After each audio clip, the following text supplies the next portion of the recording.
Hello, Tar Heel Nation. Welcome back to another episode of UNC Hoops Talk Podcast. This is your host, Dan DeWitt. Merry Christmas. Happy New Year. It's been too long again since I've podcasted. It's been since before Christmas. So, yeah, we got a lot to talk about. We got 4 games that have happened. Last podcast, I was pretty down in the dumps. Are we in trouble again? All that good stuff. And I'm going to close this for those that are watching. And for the video a little bit, if you don't know, we're on YouTube and we go live too, spontaneously. It's not a schedule, obviously, because it's been too long since I've done this. So subscribe on YouTube, just UNC Hoops Talk, and you'll find it. Subscribe and hit the notification bell. You'll know when we go live, and you can join in. And I got the chat here. If anybody asks questions, we can answer it here towards the end. But otherwise, subscribe where you're listening on any podcast app. But yeah, we got 4 games to get into. We're going to go over them really quickly. Some of them happened a long time ago, but we're going to hopefully, my goal is, and hopefully I don't forget and ramble about other stuff, but is to talk about where we're at. Have we turned a corner? Are we where we need to be? Or is it just who we've been playing? So let's kind of quickly go over these games. Again, it's been since before Christmas since I've done this. The first game happened the 30th of December, 2020 to end out the year. Of course, we ended out in a loss. We go to Georgia Tech and drop our second straight ACC game to make us 0-2 in the ACC. To Georgia Tech, we lost 72-67, so we didn't get blown out, but not a good game. This was the first game that we had a lineup change. Kerwin started, Dayron Sharp started, and Playtech all started in place of Leaky Black, Garrison Brooks, and Caleb Love. RJ was over at the point guard.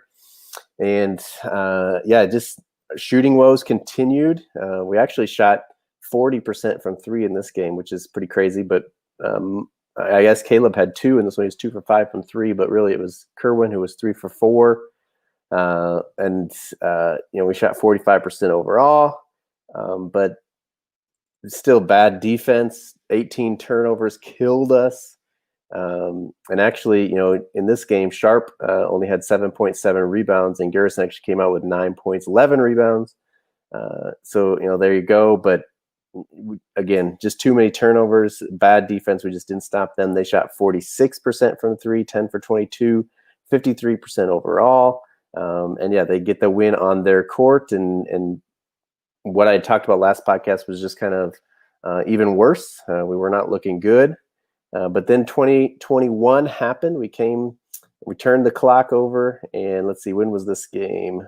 We played Notre Dame. Well, actually, we were supposed to play, who was it? We were supposed to play somebody else, right? And it wasn't the Clemson one. Let's see if I can go back to the schedule here and kind of figure it out. They've switched it here. I believe we were supposed to play someone else. Pittsburgh, maybe? I don't remember. It's been too long ago. Too many changes here, but that didn't happen. And so, or maybe, I think it was. No, it was Syracuse game. That's what it was. We were supposed to play Syracuse earlier, and they had to shut down or whatever for a little bit. And Notre Dame had to shut down or postpone their game with Pitt. And so Mike Bray and Roy get on the phone, and they say, hey, let's play each other. So they came to Chapel Hill on the 2nd, January 2nd, a Saturday. And on a buzzer beater from Leaky Black, we defeat the Notre Dame Fighting Irish 66-65. Again, a little bit of a lineup change here. In this one, Dayron still started for Garrison, but Leaky was back in the starting lineup. Caleb Love actually started, but Roy said he only started over RJ because RJ was like 35 seconds late to pregame. So Garrison didn't start again. Caleb didn't start. And it sounded like... RJ didn't start this one. And really, this game was the Dayron Sharp show. He had 25 points, 9 rebounds. And other than that, Kerwin Walton shot 4 for 8 from 3. All his points, 12 points. Leaky Black, decent, again, stacking the stat sheet, 8 points, 4 rebounds, 3 assists. But really, again, Caleb struggled to shoot. Baycott was 1 for 7. Garrison was 2 for 7. RJ was 1 for 6, all from 3. Kessler was 1 for 4. I mean, we really struggled. But the difference is Notre Dame isn't that good. Obviously, Kerwin's shooting helped. We did have some other people hit some threes. Like I said, Kerwin had 4. Leaky hit one in this game. Caleb hit one in this game. Garrison actually hit one in this game. RJ's only make was a 3 in this game. So kept them honest enough. And then the offensive glass, for us, we had 21 offensive rebounds to their 24 total rebounds. I guess, no, 27. They had 3 offensive rebounds, 24 defensive rebounds. So they had 27 total rebounds. We had 21 offensive rebounds. And then probably the biggest difference was we had 8 turnovers in this game. So we went from 18 down to 8. That first game that I was talking about, Georgia Tech, we had, let me count real quick. We had 1, 2, 3, 4, 5 guys with 3 turnovers each. In this game, nobody had more than 2, and only 2 guys, Darren Sharp and RJ Davis had 2, and that's it. I mean, it's a huge difference. Obviously, they just weren't good enough offensively as well. And then probably the other biggest thing from this game that remember is in the post game, Roy actually dropped an F-bomb, which I didn't think I would ever live long enough to hear him do. So that happened. Maybe fired some guys up. But then we had Miami, Florida last game. This is the 5th, which was a Tuesday. We went down to Flora Gables. They were missing a bunch of starters. We should have won, easily. Even at the beginning of the game, they just did not look good. And it took a second straight buzzer beater. We had Leaky Black hitting the buzzer beater against Notre Dame at the end of the game. This one was Playtech. Now, a little bit different because we were down 1 against Notre Dame. We had to score. Otherwise, we would have lost. This one, the game was tied at 65, and Andrew Playtech got the ball after, I think it was maybe it was a miss. I don't remember if they made it or missed, like a free throw there. We come down, get it to Andrew Playtech. He gets on the baseline and somehow gets the ball over their big guys. Dayron Sharp was wide open on the opposite block. So if he would have missed, we would have been saying, why didn't you dish it for a wide open dunk? Of course, we know with our passing, the turnovers we have, who knows what happens on that pass. But he gets over the big guys. There's pictures of how close it was to being blocked or altered or tipped or whatever. But it goes in. We win 67-65. And it was an ugly, ugly game. Both teams, they were missing a bunch of starters. Like I said, we should have kind of blown them out, and just didn't happen. Again, 20 turnovers in this game. We had 1, 2, 3 guys with 3, and then Caleb Love had 4 as well. A little bit of change. Again, RJ was back starting. Otherwise, I think that was about the only thing that changed in this lineup as far as starting. And I think it was this game that Roy was talking about after last night's game against Syracuse, that Garrison said, if Caleb's the only one not kind of starting out of the original 5, hold me out too, so he's not the only one. And Garrison was terrible in this game, 6.7 rebounds, 1 for 7 shooting, hit a couple of big free throws towards the end to help us here. Caleb too, 1 for 9 shooting, but the one shot he made was a huge 3, towards the end to cut the lead down. And then probably the biggest player of this game was Leaky Black, 4 for 4 from 3-point line. He had 16 points. He also had 9 rebounds in this game, and kind of lifted us to this victory here. And this one, Kerwin Walton again, 3 for 7 shooting, and then Playtech also hit one. So we went 9 for 20, 45% from 3-point line. This team will take that every night, and I think again it's getting a little bit, other people at least being a threat that people have to come out and guard them. Again, rebounding, obviously a big deal for us, and we knew that would be the case. This one wasn't as big a deal. We only out-rebounded them total by 4, only 14 offensive rebounds in this game. But, it was kind of like, okay, we're not looking pretty, but can we keep finding a way to win? Obviously, Georgia Tech, Notre Dame, Miami, Syracuse, all kind of not the teams we want to be playing close. They're all going to be towards the bottom of the ACC, to the middle, maybe, if you want to say. But, so is it who we're playing, or is it how we're playing? Are we finding a way? And obviously there's positive negatives. If you're a positive person, you say, hey, it doesn't matter. We're finding a way to win games. We're winning, 2 buzzer beaters in a row. If you're a negative person, or, I don't know. To me, it's still realistic to say, hey, it's 4 teams that aren't going to be at the top of the ACC. But Who knows? The ACC may not have a team like that. Duke is looking down. Virginia looks down. Really we say probably Clemson is the top of the ACC right now. Louisville could get it turned around to do something like that. But, I mean, we got a chance still to finish in the top 3 of the ACC if we can keep doing this, and other teams kind of are projecting the way they are. But so after Miami game, after that 67-65 win, we were supposed to play Clemson over the weekend. They had to shut down, and so that gets postponed. And that brings us to Syracuse, and it's crazy. Obviously Syracuse was postponed earlier in the season. We couldn't play them, and so Roy says they were walking into kind of a walkthrough of what Clemson does, a practice where they walk through, what Clemson's plays and tendencies and stuff like that are, and they hear that they can't play Clemson. Clemson's shut down, so they don't find out till probably Sunday or something that they're playing Syracuse. So quick turnover. Obviously, the zone is unique against Syracuse. Good shooters that we don't ever play well against. And again, it was up and down last night. We do end up finally with an 81-75. That's right. You heard that. We scored over 80 points, 81-75 over Syracuse. Didn't shoot great. 5 for 24 from 3-point line, which is 21%, which we just had 2 games at 40%.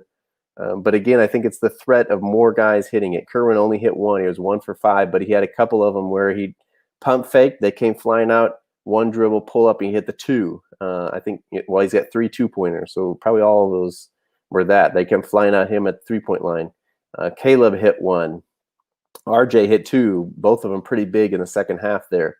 Playtech hit 1. And again, it's just that threat. Even Leaky, I guess he didn't hit 1. He was 1 for 7 shooting total in this game, so he definitely didn't. He was 0 for 4. But again, he had that 4 for 4 game, so it's kind of on the scouting report, like, hey, he can hit it. You have to respect it a little bit.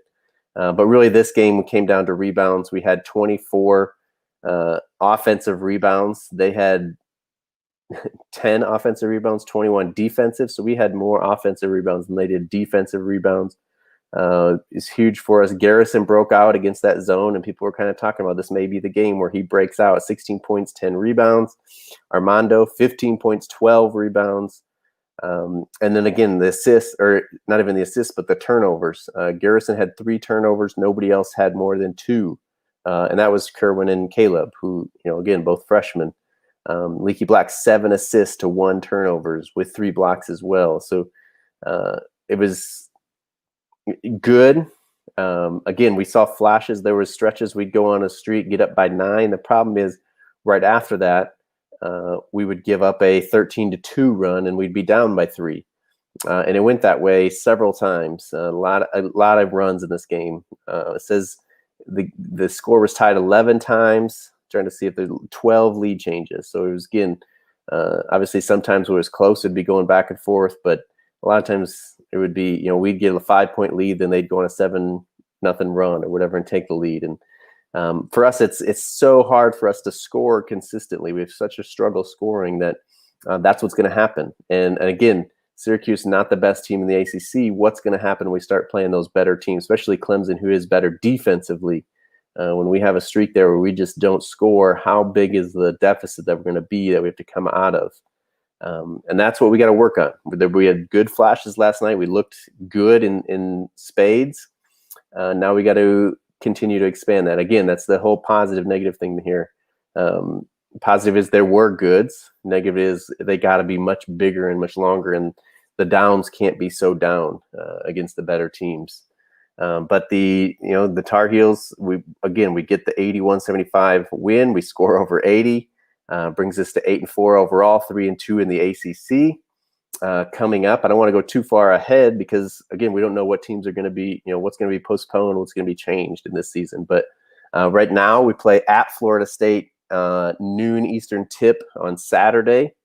That's an ESPN game, it looks like. And then next Wednesday, a week from when I'm recording this, we play Wake Forest at home on the ACC network. That's a 9 p.m. Eastern tip, another late game. So I don't want to go look too much farther in front of that. I'm hoping to podcast here, next week, get back on track here after the new year and all that good stuff. But, again, the question is, what is our team? Are we that, or are we Are we the team that just isn't gonna be on the bubble or not even make the ACC tournament? Or an NCAA tournament. Sorry, there's people talking like that, but it's crazy. And obviously I don't have the answer.